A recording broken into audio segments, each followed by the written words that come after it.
જય સ્વામિનારાયણ.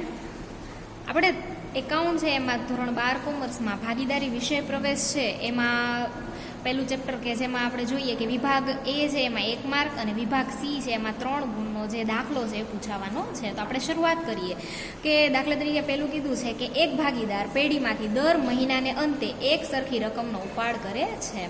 વર્ષના અંતે કુલ વાર્ષિક ઉપાડ ₹12,000 કરેલ છે. જો ઉપાડ પર વાર્ષિક 12% લેખે વ્યાજ વસૂલ કરવાનું હોય તો વર્ષના અંતમાં ઉપાડ પર વ્યાજ ગણો. તો આપણે ગણતરી કરીએ કે દાખલા નંબર 1 છે એની ગણતરી કરીએ તો દર મહિનાને અંતે છે. હવે જો દર મહિનાને અંતે ઉપાડ કરે તો આપણે n બરાબર કેટલા લેશું? 66/12. અને ઉપાડ પર કુલ વાર્ષિક ઉપાડ કીધું છે. જો આપણને કુલ વાર્ષિક ઉપાડ બરાબર 12,000. તો આપણે માસિક ઉપાડ ગોતીએ તો માસિક ઉપાડ છે એમાં 12,000/12 આવે એટલે કે 1,000 રૂપિયા થશે. હવે જો ઉપાડ પર 12% લેખે વ્યાજ કીધું છે. હવે આપણે ઉપાડ પર 12% લેખે વ્યાજ કીધું હોય તો વર્ષના અંતમાં જે ઉપાડ કીધું છે તો આપણે જોઈએ કે ઉપાડ પર વ્યાજની ગણતરી. તો એમાં જોઈએ કે I બરાબર PRN/100. આપણે સૂત્ર જોઈએ તો હવે એમાં કીધું છે I બરાબર P એટલે કેટલા થશે? 1,000 કીધું છે આપણને તો 1,000 ગુણ્યા R એટલે વ્યાજનો દર 12% ગુણ્યા N બરાબર 66/12/100. આપણે સાદું રૂપ આપીએ અને જો આવી રીતે ન આપવું હોય તો અહીંયા પણ 100 લખી શકાય. તો સાદું રૂપ આપીશું આપણે કે 1,000 છે એને ગુણ્યા 12 કરશું છેદમાં 100 છે ગુણ્યા 66 અને છેદમાં 12. તો આપણે રકમ જોઈએ કે ₹660 છે I બરાબર મળશે. આમ વર્ષના અંતમાં ઉપાડ પર વ્યાજ ₹660 થશે. તો વિદ્યાર્થી મિત્રો આપણે આ દાખલા નંબર 1 ની ગણતરી કરી. હવે આપણે જોઈએ દાખલા નંબર 2 ની ગણતરી. તો એમાં જોઈએ કે દાખલા નંબર 2 છે એમાં અમૃતા અને દિવ્યા એક પેઢીના ભાગીદારો છે. તેઓની મૂડીનું પ્રમાણ 3/2 છે. અમૃતાને તેનું કમિશન બાદ કર્યા પછીના ચોખ્ખા નફા પર 8% કમિશન આપવાનું છે. જો વર્ષના અંતે પેઢીનો નફો 96,876 હોય તો અમૃતાને કુલ કેટલી રકમ મળશે? તો આપણે દાખલાની ગણતરી કરીએ. દાખલા નંબર 2 કે અમૃતા અને દિવ્યા છે એક પેઢીના ભાગીદારો છે. તો મૂડીનું પ્રમાણ આપ્યું છે આપણને અને કમિશન છે એની વાત કરી તો સૌપ્રથમ આપણે કમિશનની ગણતરી કરીએ કે અમૃતાનું કમિશન બરાબર સૌપ્રથમ આપણે શું કે નફો આપેલો છે આપણને તો પેઢીનો નફો ગુણ્યા કમિશનનો દર છેદમાં 100 પ્લસ કમિશનનો દર. તો હવે જોઈએ આપણે પેઢીનો નફો આપણને કેટલો કીધો છે? 96,876 ગુણ્યા કમિશનનો દર એટલે 8 છેદમાં 100 પ્લસ એટલે કમિશનનો દર 8 છે એટલે 108 થશે. તો હવે આપણે સાદું રૂપ આપીએ કે 96,876 ગુણ્યા 8 છેદમાં 108. તો જવાબ આવશે 7,176 રૂપિયા. આ થશે કમિશનની રકમ. હવે આપણે જોઈએ વહેંચણી પાત્ર નફો બરાબર શું થશે કે કુલ નફો જે આપેલો છે આપણને કુલ નફો માઇનસ કમિશન. કુલ નફો છે 96,876 માઇનસ 7,176 બરાબર. તો આપણે સાદું રૂપ આપીએ 96,876 માઇનસ 7,176 તો 89,700 રૂપિયા આવે. હવે આપણે જોઈએ કે ભાગીદારો છે તો એમાં કંઈ આપણે એમ કીધું કે એક પેઢીના ભાગીદારો છે. તો હવે આપણે અમૃતાને ભાગે આવતો વહેંચણી પાત્ર નફો એ શોધીએ કે કુલ નફો એટલે કે ટૂંકમાં વહેંચણી પાત્ર નફો 89,700 છે એને ભાગ્યા 2 કરશું તો આવશે 44,850 રૂપિયા. આમ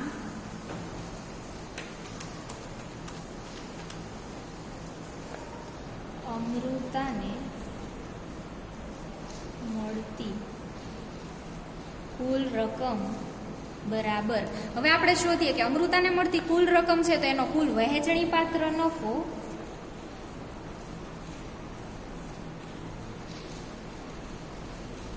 પ્લસ કમિશન. તો હવે એમાં વહેંચણી પાત્ર નફો છે 44,850 પ્લસ કમિશન 7,176 બરાબર કુલ થશે 52,026 રૂપિયા. આમ અમૃતાને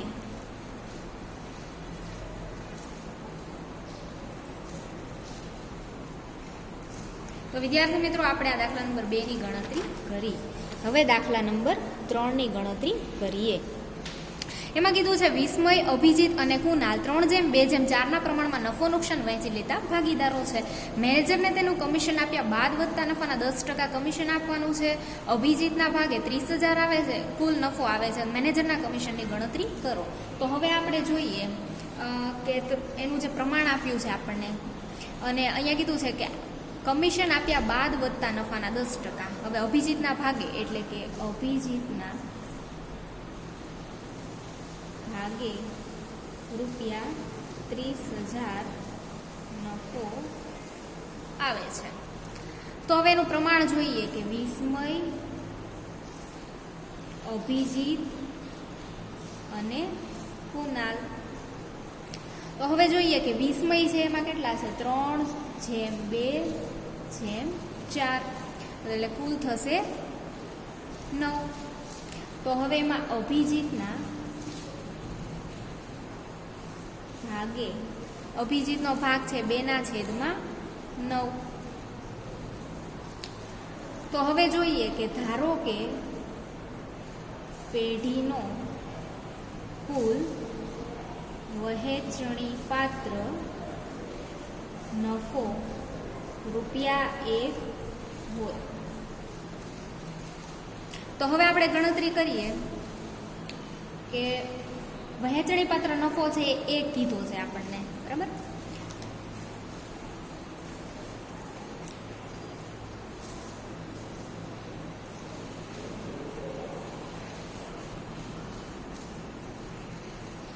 અભિજીતનો ભાગ કેટલો છે 2/9. તો હવે જો વહેંચણી પાત્ર નફો 1 હોય, ટૂંકમાં અભિજીતનો ભાગ છે 2/9 છે, ત્યારે વહેંચણી પાત્ર નફો કેટલો છે 1 છે. હવે એ અભિજીત છે એમાં કીધું છે કે એના ભાગે 30,000, અહીંયા આપણે જો કીધું કે અભિજીતના ભાગે 30,000 નફો છે. તો હવે આપણે જોઈએ કે કુલ નફાની વાત કરીએ તો થશે 30,000 ગુણ્યા 1. હવે આ છેદમાં કીધું છે એટલે છેદનો છેદ અંશમાં જાય એટલે આપણે 9/2 કરીશું. હવે સાદું રૂપ આપીએ તો 30,000 છે અને એને ગુણ્યા 1 છે, ન કરો તો પણ ચાલે.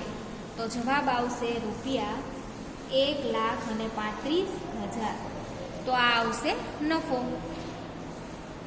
હવે આપણે જોઈએ કે મેનેજરને તેના કમિશન આપ્યા બાદ વધતા નફાના 10% કમિશન આપવાનું છે. તો મેનેજરને કમિશન બરાબર, તો આજે 1,35,000 છે એના 10%. તો 1,35,000 છે ને આપણે 10% કરીએ તો કેટલા આવશે 13,500. તો મેનેજરના કમિશનની ગણતરી છે કરી. વિદ્યાર્થી મિત્રો આપણે દાખલા નંબર 3 ની ગણતરી કરી. હવે દાખલા નંબર 4 ની ગણતરી કરીશું. એમાં આપણને કીધું છે કે રાજકુમાર, કૌશિક અને શર્માનું નફા નુકસાનનું પ્રમાણ છે આપણને આપ્યું છે 5:10:9 છે. જો વર્ષના અંતે પેઢીનો નફો 68,000 થયો હોય તો દરેક ભાગીદારને મળતો નફો શોધો. તો હવે સૌપ્રથમ આપણે જોઈએ કે રાજકુમાર છે,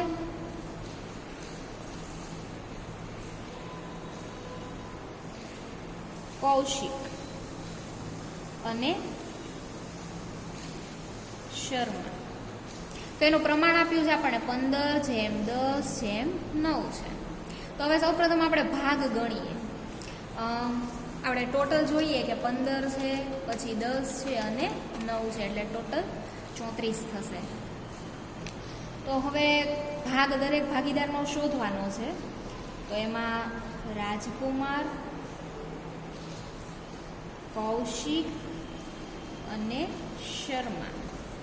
તો રાજકુમાર છે એમાં 15, કૌશિકમાં 10, શર્મામાં 9, ટોટલ થશે 34. તો 15/34, 10/34, 9/34. હવે આપણે ગણતરી કરીએ કે દરેક ભાગીદારને મળતો નફો. એમાં સૌપ્રથમ આપણે જોઈએ કે ભાગીદાર રાજકુમાર બરાબર કુલ નફો કેટલો છે 68,000. એમાં રાજકુમારનો ભાગ કેટલો છે 15/34. તો આપણે સાદું રૂપ આપીએ કે 68,000 × 15/34 એટલે આવશે 30,000 રૂપિયા. પછી છે કૌશિક. તો એ કૌશિક છે એમાં આપણે 68,000 તો લેવાના જ છે, પણ એનો ભાગ છે એ બદલાશે, એટલે કે 68,000 × 10/34. તો એની આપણે ગણતરી કરીએ કે 68,000 × 10/34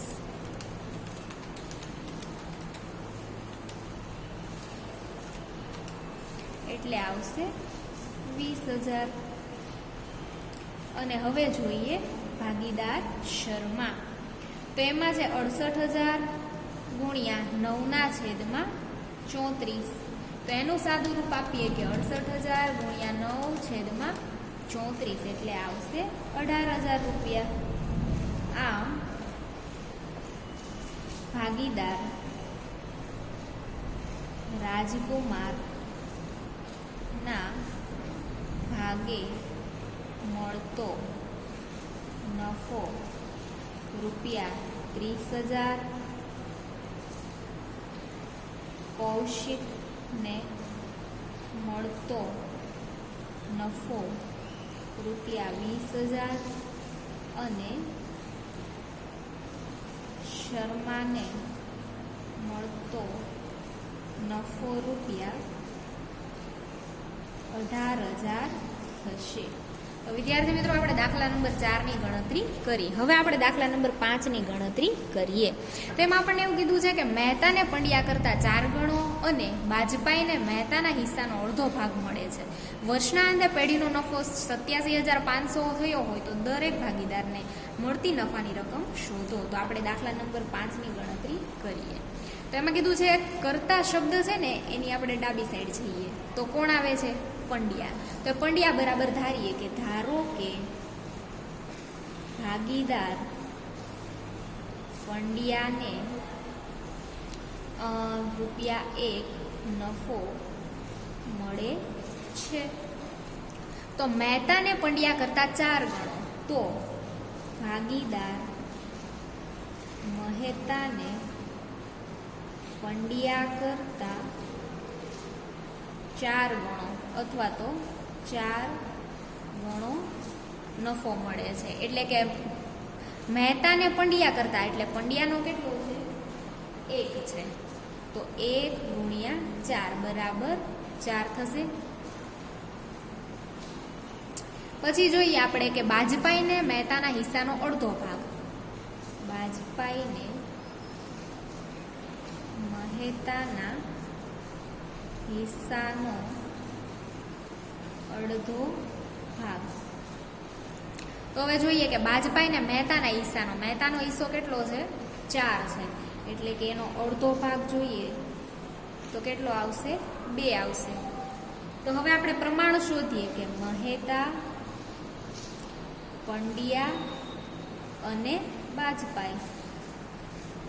તો મહેતા છે એ સૌ પ્રથમ આપણે જોઈએ તો એનો કેટલો છે અહીંથી જોવાનું કેટલા 4 છે.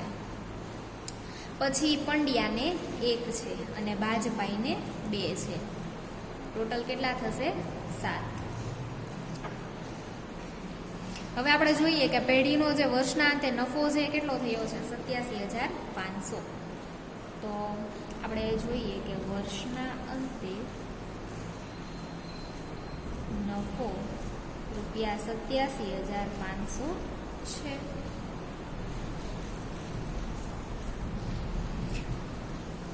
હવે આપણે પહેલા મહેતાની ગણતરી કરીએ. તો ભાગીદાર મહેતા બરાબર 87,500 થયો છે નફો ગુણ્યા, હવે આપણે જોઈએ મહેતા છે તો કેટલા આવશે 4/7. સાદું રૂપ આપી આપણે કે 87,500 છે અને એમાં કેટલા કરશું ગુણ્યા 4 અને છેદમાં 7, તો આવશે રકમ 50,000 રૂપિયા. પછી આપણે જોઈએ પંડિયા, ભાગીદાર પંડિયા, તો એમાં 87,500 ગુણ્યા 1/7. તો ગણતરી કરીએ કે 87,500 ગુણ્યા 1/7 એટલે આવશે 12,500 રૂપિયા. પછી જોઈએ બાજપાઈ, 87,500 ગુણ્યા 2/7. તો હવે એનું સાદું રૂપ આપીએ 87,500 ગુણ્યા 2/7 એટલે આવશે 25,000 રૂપિયા. આમ ભાગીદાર મહેતા, પંડ્યા અને બાજપાઈને અનુક્રમે રૂપિયા 50,000, 12,500 અને 25,000 નફો મળશે. તો વિદ્યાર્થી મિત્રો આપણે દાખલા નંબર 5ની ગણતરી કરી. હવે આપણે દાખલા નંબર 6ની ગણતરી કરીએ. તો એમાં સૌપ્રથમ આપણને કીધું છે કે શીલા, સુરભી અને સંકેતની ભાગીદારી પેઢીનો 1,35,000 નફો છે 3/2/3 પ્રમાણમાં વહેંચવાને બદલે ભૂલથી 2/1/3 પ્રમાણમાં વહેંચ્યો છે. તો આ ભૂલ સુધારવા માટે મૂડી ખાતે કઈ અસર આપવી? તો સૌપ્રથમ આપણે નફો છે શોધીશું દરેક ભાગીદારનો. તો સૌપ્રથમ કોણ છે? તો કે શીલા, સુરભી અને સંકેત ત્રણેય છે. તો એનું આપણે જોઈએ કે સાચું પ્રમાણ છે, 2 પ્રમાણ આપેલા છે, સાચું અને ખોટું.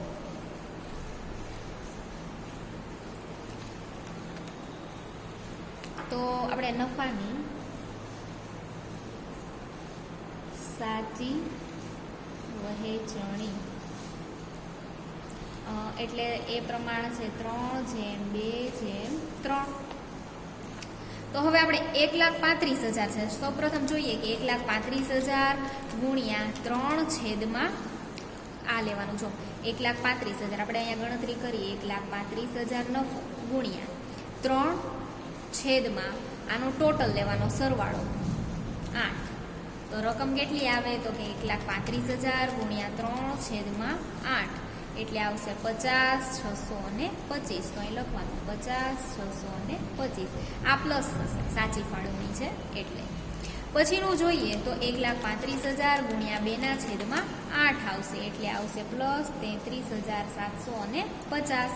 પછી જોઈએ 1,35,000 ગુણ્યા 3/8 આવશે એટલે આવશે પ્લસ 50,625. હવે કીધું છે કે ભૂલથી 2/1/3 પ્રમાણમાં વહેંચ્યો છે. તો નફાની ખોટી ફાળવણી કેટલી છે? 2/1/3. તો હવે આપણે જોઈએ કે નફો છે કુલ આપણો કેટલો? એઝ ઇટ ઇઝ છે 1,35,000. પછી એ પ્રથમ ભાગીદાર છે એનો ભાગે 2 છે. દાખલા તરીકે આપણે જોઈએ કે 1,35,000 ગુણ્યા 2 લેવાનું 2/3 અને 2 5 અને 1 6. આ રીતે ગણતરી કરવાની તો આવશે 45,000. તો અહીંયા આવશે 45,000. આ માઇનસ થશે ફાળવણી. 1,35,000 ગુણ્યા 1/6 22,500. પછી 1,35,000 ગુણ્યા 3/6 એટલે આવશે 67,500. આ પણ માઇનસ. હવે આપણે એનો તફાવત શોધીએ એટલે માઇનસ પ્લસ કરવાનું. પ્લસ છે એમાંથી આ માઇનસ એટલે કે 50,625 છે માઇનસ આપણે 45,000 કરીશું એટલે આવશે 5,625. પછી જોઈએ 33,750 છે, 33,750 માઇનસ 22,500 એટલે 11,250 આવશે. પછી 50,625 માઇનસ 67,500 છે એટલે માઇનસ 16,875. જો આ બંને જવાબ પ્લસ છે, આ જવાબ માઇનસ છે. હવે આમાં માઇનસ આવે એના મૂડી ખાતે આપણે ઉધાર કરવાનું, બંને છે જમા. જે પ્લસ આવે જમા કરશું. અહીંયા લખી શકાય ઉધાર કે જમા. તો હવે આપણે અસર આપીએ તો જે માઇનસ ભાગીદાર છે એના મૂડી ખાતે ઉધાર કરીશું, પ્લસ છે એના જમા. એટલે કે સંકેતના મૂડી / ચાલુ ખાતે ઉધાર 16,875 તે શીલા ભાગીદાર શીલાના મૂડી અથવા ચાલુ ખાતે આવશે કેટલા? 5,625. તે સુરભીના મૂડી અથવા ચાલુ ખાતે 11,250. તો આવી રીતે લખવાનું. પછી એની બાબત જે લખવી હોય તો લખી શકાય કે ભૂલ સુધારણાનો મૂડી અથવા તો ચાલુ ખાતે કરી તેના. તો વિદ્યાર્થી મિત્રો, આપણે દાખલા નંબર 6 ની ગણતરી કરી. હવે આપણે દાખલા નંબર 7 ની ગણતરી કરીએ. તો એમાં સૌપ્રથમ કીધું છે આપણને કે રામ, રહીમ અને ઈસુ એક ભાગીદારી પેઢીના ભાગીદારો છે. તારીખ 1/4/16 રોજ તેમની મૂડી અનુક્રમે 60,000, 40,000 અને 50,000 હતી. વર્ષના અંતે નફાની વહેંચણી કર્યા પછી માલુમ પડ્યું કે મૂડી પર વ્યાજ 6% લેખે ગણવાનું રહી ગયું છે અને ભૂલ સુધારણા નોંધ લખો. તો સૌપ્રથમ આપણે જોઈએ વિગત છે કે મૂડી પર વ્યાજ કેટલું કીધું છે? 6% છે. તો દરેક ભાગીદાર, દાખલા તરીકે રામ ભાગીદાર છે તો એમાં આપણને કેટલું કીધું છે? 60,000. કે 60,000 છે એને આપણે 6% કરી શકીએ તો 3600 આવે. એવી રીતે મૂડી પર વ્યાજ કૌંસમાં 6%. તો હવે એમાં 60,000 છે એના 6% કરીએ તો આવશે 3600. પછી કીધું છે ભાગીદાર 40,000 છે, કે ભાગીદાર રહીમ છે એમાં 40,000 એને એના 6% કરીશું એટલે 40,000 ના 6% એટલે આવશે 2400. પછી પાછું કીધું છે 50,000, તો 50,000 ના 6% એટલે 3,000. તો હવે આ દરેક ભાગીદાર છે એમાં સરવાળો કરીએ 3600 પ્લસ 2400 પ્લસ 3,000 એટલે ટોટલ આવશે 9,000. હવે એવું કીધું છે કે મૂડી પર વ્યાજ ગણવાનું રહી ગયું છે. એટલે કે આ આપણે મૂડી પર વ્યાજ એક્ઝેક્ટ ગણી નાખ્યું છે, પણ ખરેખર દરેક ભાગીદાર છે એ નફાની વહેંચણી કર્યા પછી માલુમ પડ્યું છે કે ખરેખર જે વ્યાજ છે ગણવાનું રહી ગયું છે. આ બધી રકમ કેવી હોય છે? પ્લસ છે મૂડી પર વ્યાજ. હવે આપણે અહીંયા જોઈએ કે 9,000 ટોટલ છે, તો એ 9,000 દરેક ભાગીદાર કીધું છે ને કે એક પેઢીના ભાગીદાર એટલે સરખો હિસ્સો થશે ત્રણેયનો. એટલે દરેક ભાગીદાર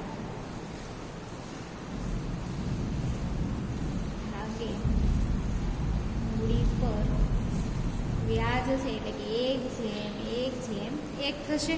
એટલે 9,000 છે ત્રણેય છે એમાં કેટલા આવશે? 3,000. અને ત્રણેય કેવા? માઇનસ થશે. હવે આપણે તફાવત શોધીએ. તો તફાવત જોઈએ 3600 માઇનસ 3,000 એટલે કેટલા આવશે? 600, પણ કેવા? પ્લસ આવશે. પછી આપણે જોઈએ કે 2400 છે માઇનસ 3,000 કરીશું તો એ પાછી રકમ કેવી આવશે? માઇનસ 600 આવશે. અને 3 માઇનસ 3 એટલે 0, અથવા તો ડેશ કરો તો બી ચાલે. તો આપણે જમા અથવા તો ઉધાર છે એ જોઈએ. જે માઇનસ આવે એ શું થશે? ઉધાર. પ્લસ આવે જમા. આમાં કંઈ કરવાની જરૂર નથી કેમ કે જવાબ છે રકમ ટૂંકમાં નથી ત્યાં. હવે આપણે જોઈએ કે જે ભાગીદાર માઇનસ છે એટલે કે રહીમ, તો રહીમના મૂડી અથવા તો ચાલુ ખાતે ઉધાર 600 તે રામના મૂડી અથવા તો ચાલુ ખાતે 600. પછી આ ભાગીદાર ઈસુ છે એની વિગત લખવાની જરૂર નથી. હવે આપણે જોઈએ બાબત છે. તો હવે એમાં આપણે શું લખીશું કે મૂડી પર વ્યાજ છે એ ગણવાનું રહી ગયું છે.